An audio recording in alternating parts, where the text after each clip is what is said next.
Welcome to our channel. అందరూ బాగున్నారండి. So ఈరోజు మనం విజయవాడ భవాజీపేట దగ్గర ఉన్న saint Peters Lutheran church east parish church అనేది వచ్చేసామండి. సో మా నేటివ్ చర్చ్ అండి ఇది. సో ఈరోజు విశేషం ఏంటంటే కోతల పండగ అండి, అంటే ప్రథమ ఫలముల పండగ అని అర్థం అండి. సో చూసారండి, సో ఎంటర్ అవుదామండి. దీని యొక్క అర్థం కూడా చెప్తానండి. ఈ ప్రథమ ఫలముల పండగ అనే దాని గురించి, కొంచెం విత్తువాడు కొంచెమే కూర్చుకొను, సమృద్ధిగా విత్తువాడు సమృద్ధిగానే పంట కూర్చుకొని అనే దీని యొక్క భావం అండి. మొత్తం కుటుంబం అంతా కూడా దేవుణ్ణి ఆరాధించాలండి, అది కూడా దీంట్లో ఒక భావం అండి. సో ఇంకా నేను కూడా చెప్తానండి. సో లోపలికి అనేది ఎంటర్ అవుదామండి.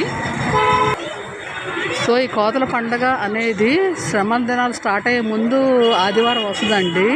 సో శ్రమల దినాలు అనేది ఫిబ్రవరి 18th నుంచి స్టార్ట్ అవుతాయండి. ఏప్రిల్ 5th గుడ్ ఫ్రైడే అండి, ఏప్రిల్ 5th ఏమో ఆదివారం ఈస్టర్ అండి.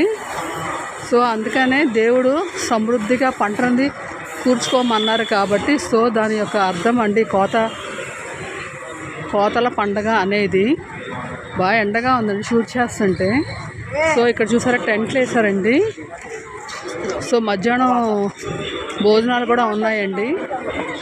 సో లంచ్కి అయితే మేము టోకెన్స్ తీసుకోవాలి. సో మేమైతే టోకెన్స్ తీసుకోలేదండి. ఈస్టర్ అనేది వచ్చిందండి. సో శ్రమల దినాల ముందు ఉండే పండుగనే ఈ కోతకాల పండుగని అంటారు. హార్వెస్టింగ్ ఫెస్టివల్ అండి. సో చూసారండి ఎంత బాగా ఉందో, చాలా బాగుంటుందండి. అసలు చాలా కన్నుల పండగగా ఉంటుంది. ఇంకా ప్రేయర్ అనేది అయిపోయిందండి. సో మధ్యాహ్నం లంచ్కి ఇక్కడే ఏర్పాటు చేసి టోకెన్స్ తీసుకొని ఎవరైతే తీసుకుంటారో వాళ్ళే భోంచేస్తారండి. సో ఈరోజు మా ఇంట్లో స్పెషల్స్ వచ్చి చికెన్ బిర్యానీ, సాంబారు, పెరుగు అనేది రైతా అనేది చేసుకున్నాం కాబట్టి మేము ఆ టోకెన్స్ తీసుకోలేదండి. సో ఎందుకంటే ఏమో ఇష్టపడలేదు, వద్దులే ఎందుకు అని అన్నారు. సో అందుకని పోయినసారి లాస్ట్ ఇయర్ అయితే మేము తిన్నామండి. ఈసారి ఎందుకంటే మా చుట్టాలు ఉన్నారు కాబట్టి మేము తీసుకోలేదు. సో ఇంటికి వెళ్ళిపోతామండి. కొంచెం వీడియో అనేది మనకి అప్లోడ్ చేద్దామని మెయిన్గా నేను వచ్చానండి.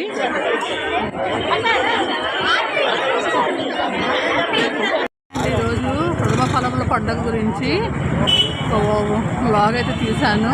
సో ఇది పోస్ట్ చేస్తానండి. ఓకే అండి, అంతవరకు ఈ వీడియోగా నచ్చితే లైక్ చేయండి, షేర్ చేయండి, కామెంట్ చేయండి, సబ్స్క్రైబ్ చేయండి. మరొక వీడియోతో ఉంటాను. అందువరకు బాయ్ అండి. Bye bye.